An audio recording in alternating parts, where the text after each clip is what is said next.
नमस्कार विद्यार्थी मित्र हो. टाइम सिरीज ॲनालिसिस या टॉपिकमध्ये आपण कंपोनंट्स ऑफ टाइम सिरीज यासंबंधी डिस्कशन करतोय. In the last two lectures we have discussed first two components of time series, secular trend and the seasonal variations. These are the components which we have discussed already.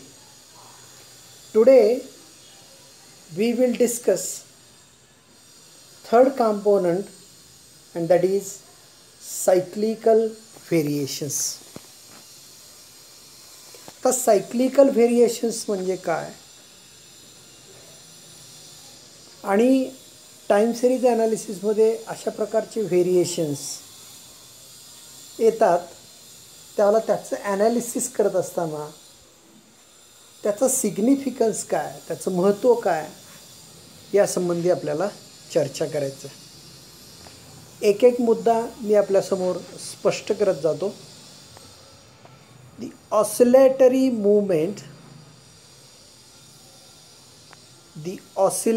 movements in a time series with period of oscillation greater than 1 year are termed as cyclical variations.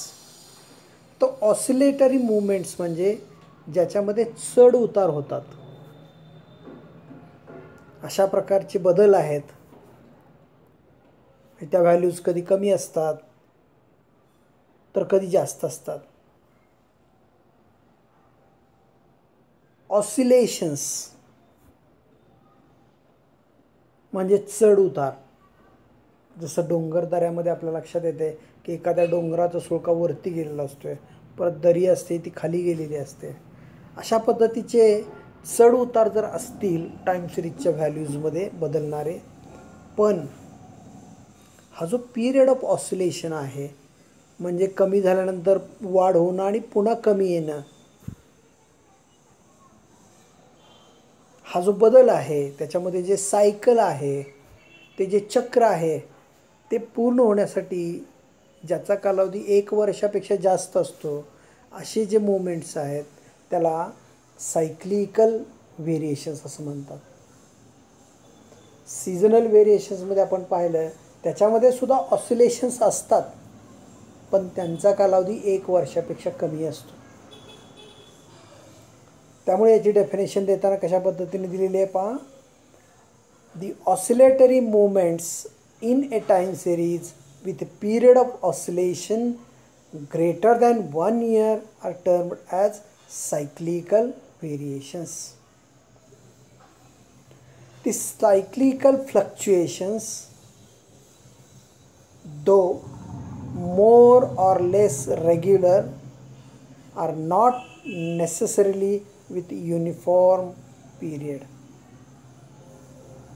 आता अशा प्रकारचे बदल हे सातत्याने घडत असले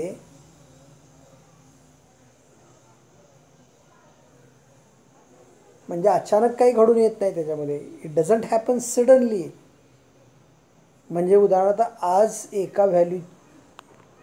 एका व्हेरिएबलची व्हॅल्यू 10 आहे आणि उद्या एकदम 100 झाली, असं होत नाही sudden. It is not a sudden change, it is regular one. पण याचा पिरियड ऑफ ऑसिलेशन आहे, म्हणजे सर्वोच्च व्हॅल्यू मिळाली आपल्याला, परत ती कमी होते, ते परत वाढत जाते, परत सर्वोच्च मिळते म्हणजे मॅक्सिमम. या दोघांच्या मधला जो कालावधी आहे तो प्रत्येक वेळेला सारखाच असेल असं नाही आहे. कधी ते सायकल 4 वर्षांनी रिपीट होईल, तर ते कधी सायकल 6 वर्षांनी रिपीट होईल. काही ठिकाणी ते 7 वर्षांनी रिपीट होईल, काही ठिकाणी ते 3 वर्षांनी रिपीट होईल. तो युनिफॉर्म नाही आहे असं त्याचा अर्थ. That is they may or may not follow exactly similar patterns after equal intervals of time. त्यामुळे त्याचा जर आपण ग्राफ काढला तर असं लक्षात येईल आपल्या की त्याच्यातले जे चढ उतार आहेत ते कधी एकमेकांसारखे दिसतील किंवा दिसणार नाही आहेत. फक्त एका गोष्टीची आपल्याला खात्री देता येते की हे जे सायकल पूर्ण होण्याचा जो कालावधी आहे तो 1 वर्षापेक्षा जास्त असेल. One complete period which normally last from 7 to 9 years is termed as a cycle. साधारणतः तो 7 ते 9 वर्षापर्यंतचा कालावधी असतो की ज्याच्यामध्ये एक सायकल पूर्ण होते. त्यामुळं बेसिकली सायक्लिकल व्हेरिएशन्स ह्या लाँग टर्म मोमेंट आहेत. सीझनल व्हेरिएशन्स ह्या शॉर्ट टर्म व्हेरिएशन्स आहेत. म्हणजे काही वर्षामध्ये म्हणजे 2-3 वर्षाचा डेटा आपण ऑब्झर्व केला तर सायक्लिकल सीझनल व्हेरिएशन्स आपल्या लक्षात येऊ शकतात. पण सायक्लिकल व्हेरिएशन्स तुम्हाला एखाद्या टाईम सिरीजमधले जर शोधायचे असतील तर you have to observe data over a long period of time. 15 वर्ष, 20 वर्ष, 25 वर्ष, 50 वर्ष असा तो डेटा ऑब्झर्व केल्याशिवाय आपल्याला त्यातले सायक्लिकल व्हेरिएशन्स लक्षात येऊ शकत नाहीत. That's why it is a long term variations. तर आता या ठिकाणी एक डायग्राम दिसते तुमच्या स्क्रीनवरती पहा. व्हॅल्यूज अशा वाढत जात आहेत. लेट मी झूम आउट दिस. ही डायग्राम पहा. असे चढ उतार दिसतात. तो कर्व जो आहे तो आणि सर्वात उंच ठिकाणी जो आहे तिथे लिहिले पहा पीक. पीक म्हणजे टोकाची value, maximum value, optimum value आणि सर्वात जो खोलगट भाग दिसतोय त्याला ट्रप असं म्हटलं जातं. You don't need to remember this words. म्हणजे ही सर्वात निच्चांक झालेली पातळी आहे, सर्वात कमी असलेली व्हॅल्यू आहे. म्हणजे व्हॅल्यूज अशा वाढत जातात, सर्वोच्च ठिकाणी पोचतात, पुन्हा त्याच्यामध्ये घट व्हायला सुरुवात होते, घट होतून निच्चांक पातळीला येते आणि परत त्याच्यामध्ये वाढ व्हायला लागते. तर ही जी डायग्रॅम आहे ती तुम्ही नीट लक्षात घ्या आणि मग त्याच्यावरून आपण चर्चा करूया. These oscillatory moments in any business activity are the outcome of the so-called business cycles. त्याला उद्योगाचं हे चक्र मानलं जातं. हे ऑसिलेटरी मोमेंट्स म्हणजे याला उद्योगाचं एक चक्र मानलं जातं. Business cycles. A typical business cycle consist of 4 phases. कुठल्याही बिझनेस सायकलमध्ये तुमच्या लक्षात येईल की त्याच्यामध्ये एक 4 टप्पे असतात. It consist of 4 phases. तर ते 4 टप्पे कोणते आहेत पहा. प्रॉस्पॅरिटी किंवा त्याला आपण बूम पिरियड असं म्हणतो. म्हणजे भरभराट असते या काळात. प्रॉस्पॅरिटी भरभराट झालेली असते. त्यानंतर रिसेशन. रिसेशन म्हणजे उद्योगामध्ये आलेली मंदी असते. त्यानंतरचा जो टप्पा आहे तो म्हणजे डिप्रेशन. डिप्रेशन याचा अर्थ तुम्ही निच्चांक पातळीला पोचलेला असताय. त्यालाच आपल्याला उद्योग आणि व्यापाराच्या भाषेमध्ये आपण बँक्रप्सी असं म्हणतो. दिवाळखोरी हा मराठीतला त्याच्यासाठी शब्द आहे. बँक्रप्सी. एखादा व्यक्ती बँक्रप्ट झाला, एखादा उद्योग बँक्रप्ट झाला त्याचा अर्थ तो दिवाळखोरीत निघाला. आणि त्यानंतरचा जो चौथा टप्पा आहे त्याला आपण रिकव्हरी पिरियड असं म्हणतो. आणि तेच या डायग्राममध्ये दाखवलेले आहेत. म्हणजे ज्यावेळेला कर्व हा असा वाढत चाललेला असतोय त्यावेळेला त्याचा अर्थ काय की त्या उद्योगाचं एक्सपान्शन व्हायला लागलं, त्याची डेव्हलपमेंट व्हायला लागलेली आहे, ते प्रगतीपथावर आहे. आणि ते इतकी प्रगती असते त्याची की ते सर्वोच्च पातळीवरती पोचते. त्याला आपण बूम पिरियड किंवा प्रॉस्पेरिटी असं म्हणतो. त्यानंतरचा जो टप्पा आहे त्याच्यामध्ये मंदी यायला लागते. म्हणजे त्या वस्तूंचा बाजारातला उठाव कमी होत असेल, त्याची मागणी कमी होत असेल, त्या उत्पादनाला दुसरा काहीतरी पर्याय निघालेला असू शकतो किंवा असंख्य कारणाने त्याच्यामध्ये मंदी येत राहते आणि तो कर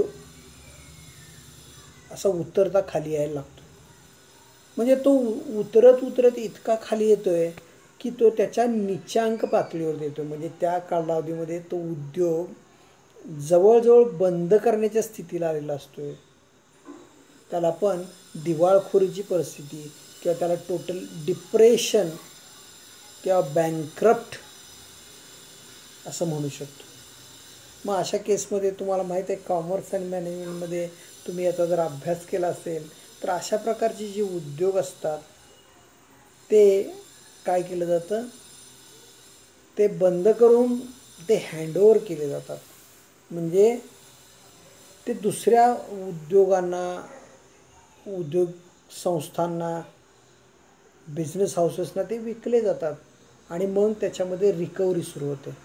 म्हणजे दुसरा कोणता तरी उद्योग ते खरेदी करतात किंवा तेच मॅनेजमेंट पुन्हा नव्याने प्रयत्न करत असेल तर त्याच्यामध्ये परत एक्सपान्शन व्हायला लागते, त्याची प्रगती व्हायला लागते आणि परत ते उद्योग पूर्वपदावर आणता येऊ शकतो.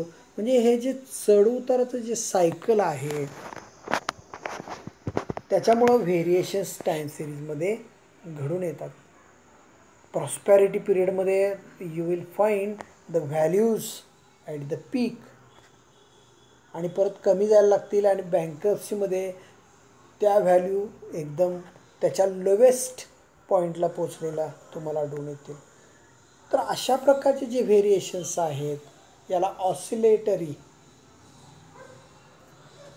मुवमेंट्स असं म्हटलं जातं. चढउतार असतात ते अशा प्रकारचे जे व्हेरिएशन्स आहेत टाईम सिरीजमधल्या, it is called cyclical variations. हे जे 4 टप्पे आहेत ते त्यातले महत्त्वाचे 4 टप्पे आहेत आणि त्यांनीच हे बिझनेस सायकल पूर्ण होतं.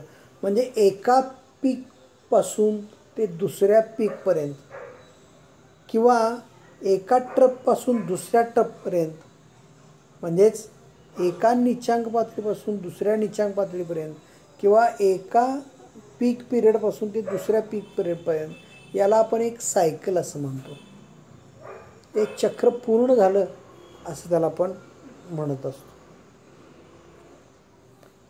These booms and depressions in any business activity follow each other with steady regularity. म्हणजे असं कोणत्याही उद्योगाच्या बाबतीमध्ये आपल्याला जाणून येईल, आपल्या लक्षात येईल. त्याचा तुम्ही काही वर्षांचा जर इतिहास पाहिला तर हे जे बूम आणि डिप्रेशन्स असतात ते एका पाठोपाठ तिथं येतच राहत असतात. कधी ते कमी प्रमाणात असेल तर कधी ते जास्त प्रमाणात असतं. म्हणजे you can study the history of Tata industries, you can study the history of Reliance industries or any other industry in our country, just get the data for a long period आणि तो जर तुम्ही प्लॉट करून पाहिला तर तुमच्या लक्षात येईल की त्याच्यामध्ये काही सायक्लिकल व्हेरिएशन्स तुम्हाला आढळून येतील. किंवा तुम्ही अन्य प्रकारचा डेटा म्हणजे for example you can collect the data on rainfall over last 100 years. पावसाचा डेटा गेल्या 100 वर्षातला तुम्ही घेऊन तुमच्या लक्षात येईल की अशा प्रकारचे व्हेरिएशन्स त्याच्यामध्ये आढळून येतात. The complete cycle from the peak of one boom to the peak of next boom usually last from 7 to 9 years. म्हणजे एका पीकपासून दुसऱ्या पीकपर्यंतचं अंतर साधारणतः 7 ते 9 वर्षाचं असतं. असं हे डेटा ॲनालिसिसमधल्या अनुभवावरून स्टेटमेंट करता येऊ शकते. Most of the business and economic series, for example series related to production, prices, wages, investments etc. are affected by cyclical upswings and downswings. म्हणजे या ज्या सगळ्या गोष्टी इथं नमूद केलेल्या आहेत, मग ते प्रोडक्शन असेल, प्राईस असेल, वेजेस असेल, इन्व्हेस्टमेंट्स असेल, यांच्या टाईम सिरीज आपण जर पाहिल्या तर आपल्या लक्षात येईल की याच्यामध्ये सायक्लिकल व्हेरिएशन्स आपल्याला आढळून येतात. तर हे सायक्लिकल व्हेरिएशन्स म्हणजे ज्यांच्या सायकलचा जो पिरियड आहे तो 1 वर्षापेक्षा जास्त असतो आहे. दीर्घकाळ ऑब्झर्व केलेल्या टाईम सिरीजमध्ये आपल्याला सायक्लिकल व्हेरिएशन शोधता येऊ शकतात. आणि ह्याचे जे वेगवेगळे 4 टप्पे आहेत त्याच्यानुसार आपण त्याचं ॲनालिसिस करू शकतो. तर मित्रो, एक गोष्ट लक्षात ठेवा, सायक्लिकल व्हेरिएशन्स हे लॉंग टर्म मुवमेंट्स टाईम सिरीजमधले असतात आणि त्याच्यामध्ये 4 टप्पे असतात: prosperity, recession, depression and recovery. तर या मुद्द्यावरती तुम्हाला परीक्षेमध्ये प्रश्न विचारले जाऊ शकतात, ऑब्जेक्टिव्ह असतील किंवा डिस्क्रिप्टिव्ह असतील. तर या ठिकाणी आज आपण टाईम सिरीजमध्ये सायक्लिकल व्हेरिएशन्स हा जो कंपोनंट असतो त्यासंबंधी चर्चा केली. मला आशा आहे की या गोष्टी तुमच्या व्यवस्थितपणे लक्षात येतील. रिपीटेडली तुम्ही हे ऐकत राहा, त्यासंबंधीच्या नोट्स, पुस्तक वाचत राहा. You will get the things फार अँड फार क्लिअर. तर आज आपण या ठिकाणीच थांबूया.